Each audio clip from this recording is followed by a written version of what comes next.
everyone, Clovis from FritzenLab here in one more video for you. You don't know which temperature sensor to choose? Let me help you.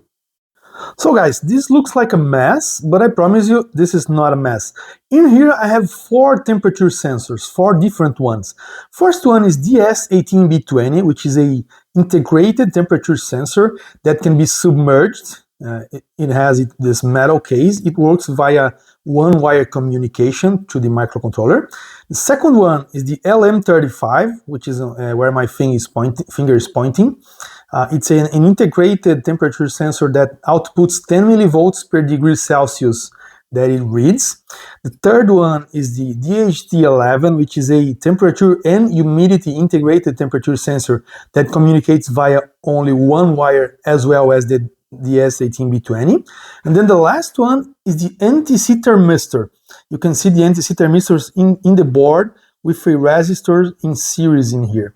The microcontroller I choose for this experiment is the ESP32C6 in here. Why the ESP32? Just for no reason, just because I had one laying around and I wanted to program the ESP32C6, so I choose that one. Let me show you the code a little bit. So what happens in the loop? The loop is pretty basic, so every 5 seconds, elapsed sensor is 5 seconds.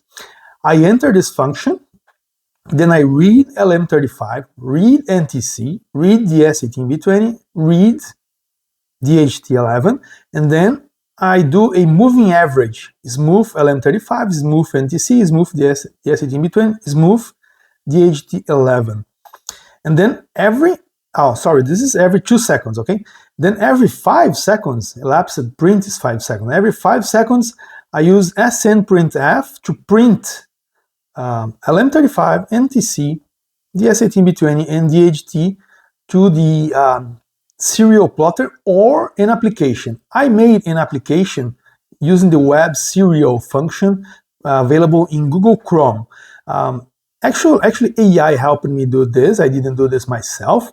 I just gave the instructions, but you can see in here it's reading all 4 sensors. So LM35 22.8, NTC 20.6, the DS18B20 21.7, DHT11 22.7. So all 4 sensors readings are in here.